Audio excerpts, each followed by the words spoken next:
ഇറാനും ഇസ്രായേലും സമ്പൂർണ്ണ വെടിനിർത്തലിന് സമ്മതിച്ചതായി അമേരിക്കൻ പ്രസിഡന്റ് ഡൊണാൾഡ് ട്രംപ്.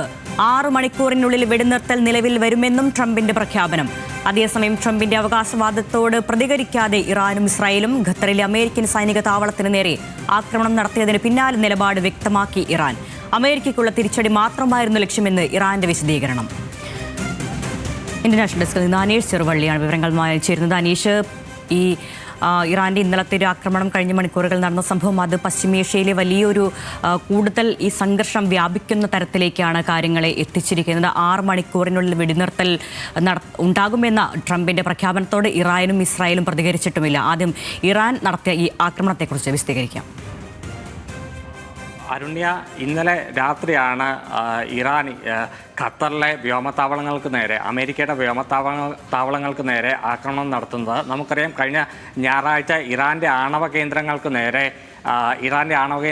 നേരെ അമേരിക്ക ആക്രമണം നടത്തിയിരുന്നു. അതിന് പകരമായിട്ടാണ് ഇപ്പോൾ ഖത്തറിലെ US-ൻ്റെ വ്യോമത്താവളങ്ങൾക്ക് നേരെ ഇപ്പോൾ ഇറാൻ തിരിച്ച് ആക്രമണം നടത്തിയിരിക്കുന്നത്. ഇന്നലെ രാത്രി ഖത്തർ സമയം ഏതാണ്ട് 7:45 കൂടിയാണ് ആക്രമണം നടത്തിയത്. ഏതാണ്ട് 14 മിസൈലുകൾ തൊടുത്തുവെന്നാണ് അമേരിക്ക അറിയിച്ചിരിക്കുന്നത്. ഇതിൽ 13 മിസൈലുകളും അത് നിർവീര്യമാക്കാൻ അമേരിക്കയ്ക്ക് കഴിഞ്ഞുവെന്നും ഇപ്പോൾ ട്രംപ് ഏതാനും മണിക്കൂറുകൾക്ക് മുമ്പ് അവകാശപ്പെട്ടിരുന്നു. ഏതായാലും അമേരിക്കയെ സംബന്ധിച്ച് ഈ വ്യോമത്താവളത്തിൽ മധ്യപൂർവ്വദേശത്തെ ഏറ്റവും വലിയ വ്യോമത്താവളമാണ് അമേരിക്കയുടേത്, ഖത്തറിലുള്ള വ്യോമത്താവളം. അതുകൊണ്ട് തന്നെ ഈ വ്യോമത്താവളത്തിന് നേരെ ഉണ്ടായ ആക്രമണം ഒരു വലിയ, അമേരിക്കയെ സംബന്ധിച്ചിടത്തോളം ഒരു വലിയ വെല്ലുവിളിയായി തന്നെ അമേരിക്ക അതിനെ കാണുന്നുണ്ടെങ്കിൽ പോലും കാര്യമായ ആൾനാശമൊന്നും ഈ ഒരു ആക്രമണത്തിൽ ഉണ്ടായിട്ടില്ലെന്നാണ് അമേരിക്ക അറിയിച്ചിരിക്കുന്നത്. അതുതന്നെയല്ല, പ്രധാനമായും ഇറാന്റെ ഭാഗത്തു നിന്ന് അമേരിക്കയെ ഈ ആക്രമണം സംബന്ധിച്ച് മുൻകൂട്ടി അറിയിച്ചിരുന്നു എന്ന ഒരു വിവരം കൂടി ഇപ്പോൾ വരുന്നുണ്ട്. അത് ട്രംപ് തന്നെയാണ് ഇക്കാര്യം വെളിപ്പെടുത്തിയിരിക്കുന്നത്. അതുകൊണ്ട് തന്നെ ഇറാന്റെ ലക്ഷ്യവും പകരം ഒരു ആക്രമണം നടത്തി നിലവിലെ ഇറാന്റെ ഒരു പ്രതിച്ഛായ വീണ്ടെടുക്കുക എന്നൊരു നടപടി കൂടി ഇതിൽ കൂടി ഇറാൻ ലക്ഷ്യമിട്ടിരുന്നു എന്ന് വേണം നമുക്ക് കണക്കാക്കാൻ. എന്തായാലും നിലവിൽ ഇതിനുശേഷം ഇന്നലെ ഇറാൻ ഇന്നലെ ഖത്തറിൽ നടത്തിയ ആക്രമണത്തിന് ശേഷം പുതിയ ആക്രമണ വിവരങ്ങളൊന്നും ഇപ്പോൾ നിലവിൽ റിപ്പോർട്ട് ചെയ്യുന്നില്ല. എങ്കിൽ കൂടി ഇറാനിലെ ടെഹ്റാനിൽ ചില സ്ഫോടന ശബ്ദങ്ങളൊക്കെ കേട്ടതായി, അതിനുശേഷം ചില സ്ഫോടന ശബ്ദങ്ങളൊക്കെ കേട്ടതായി ചില റിപ്പോർട്ടുകളൊക്കെ വരുന്നുണ്ട്. പക്ഷേ ഇത്തരം റിപ്പോർട്ടുകളൊന്നും സ്ഥിരീകരിക്കാൻ കഴിഞ്ഞിട്ടില്ല. അന്താരാഷ്ട്ര മാധ്യമങ്ങളടക്കം ഇക്കാര്യം റിപ്പോർട്ട് ചെയ്യുന്നുണ്ട്. എന്തായാലും ഇതിന് പിന്നാലെയാണ് ഇപ്പോൾ ട്രംപ് ഒരു വെടിനിർത്തൽ പ്രഖ്യാപനവുമായി ഇപ്പോൾ രംഗത്തെത്തിയിരിക്കുന്നത്.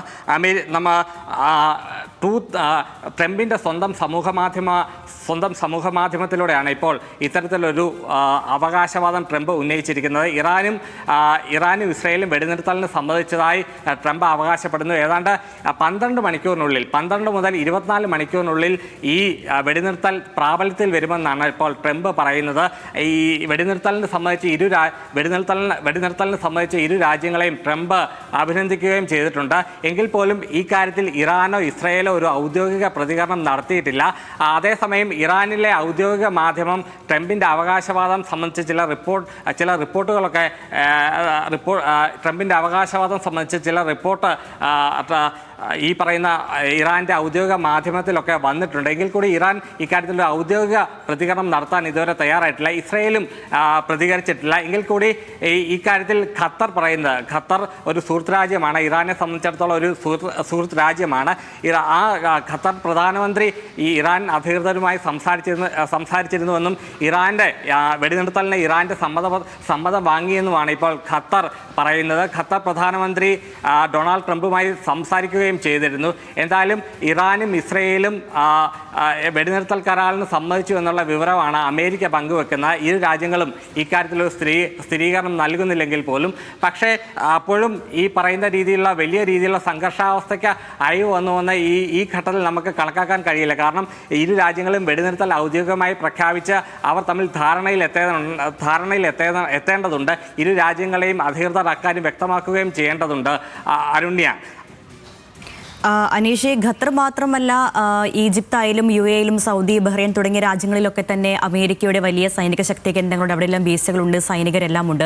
അപ്പോൾ ഇറാൻ ഇപ്പോൾ നടത്തിയിരിക്കുന്ന ഖത്തറിലെ US സൈനിക കേന്ദ്രത്തിന് നേരെ നടത്തിയിരിക്കുന്ന ഈ ആക്രമണത്തോടു കൂടി നിലവിൽ ഈ ആക്രമണം നിർത്താൻ ഇറാൻ ഉദ്ദേശിക്കുമോ?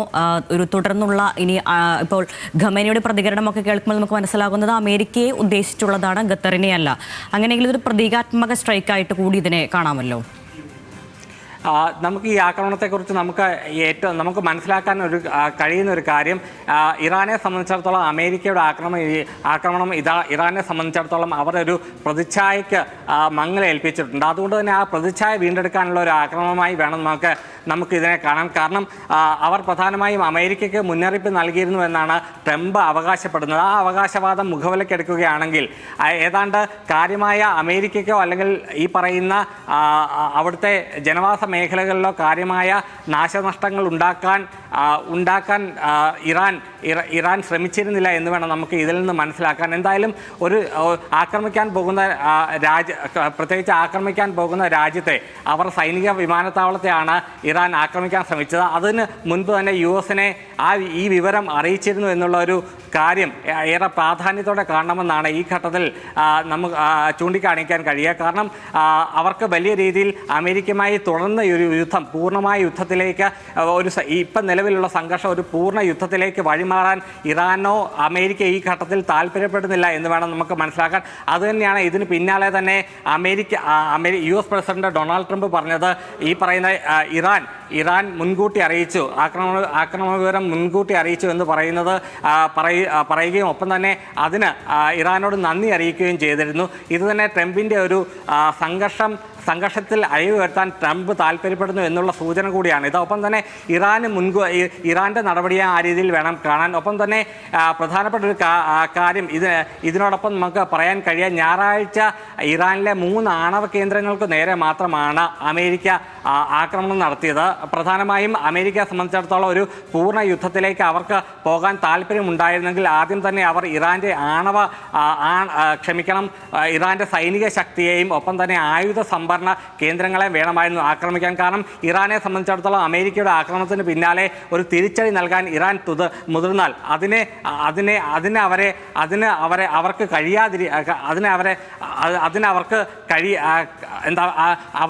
അവരെ പ്രതിരോധിക്കേണ്ട ഒരു ആവശ്യം ഈ സമയത്ത് US-നുണ്ടായിരുന്നു. അതുകൊണ്ട് തന്നെ അത്തരത്തിലുള്ള നീക്കങ്ങളിലേക്കൊന്നും പോയിട്ടില്ല എന്ന് വേണം നമുക്ക് ഈ ഘട്ടത്തിൽ കരുതാൻ. അതുകൊണ്ട് തന്നെ അമേരിക്കയുടെയും വളരെ നിയന്ത്രിതമായ ഒരു ആക്രമണമായിരുന്നു അത് ലക്ഷ്യം വെക്കുന്നത് തന്നെ ഒരു ഇറാൻ്റെ ആണവ കേന്ദ്രങ്ങളെ ആക്രമിക്കുക, പകരം ഒരു പൂർണ്ണ യുദ്ധത്തിൽ നിന്ന് മാറി നിൽക്കുക എന്നൊരു ലക്ഷ്യവും ഉദ്ദേശവും ഒക്കെ ഈ ഘട്ടത്തിൽ US-ന് ഉണ്ടായിരുന്നു എന്ന് വേണം നമുക്ക് മനസ്സിലാക്കാൻ. അനീഷ്, മറ്റൊന്ന്, ഈ ഖത്തർ ധാരാളമായി മലയാളി പ്രവാസികൾ അല്ലെങ്കിൽ ഇന്ത്യക്കാർ പ്രവാസികളായിട്ടുള്ളൊരു രാജ്യമാണ്. ഈ നിലവിലെ സാഹചര്യം അനുസരിച്ച് ഇന്ത്യൻ എംബസി, കേന്ദ്ര സർക്കാരൊക്കെ അവിടുത്തെ മലയാളി പ്രവാസികൾക്ക് അടക്കം എന്തെല്ലാം തരത്തിലുള്ള നിർദ്ദേശങ്ങളും മറ്റും ജാഗ്രതാ നിർദ്ദേശങ്ങളൊക്കെയാണ് നൽകിയിരിക്കുന്നത് ഈ ഘട്ടത്തിലൊക്കെ? വലിയ തോതിൽ മലയാളികളടക്കമുള്ള ഇന്ത്യക്കാർ തങ്ങുന്ന ഒരു സ്ഥലമാണ് ഖത്തർ.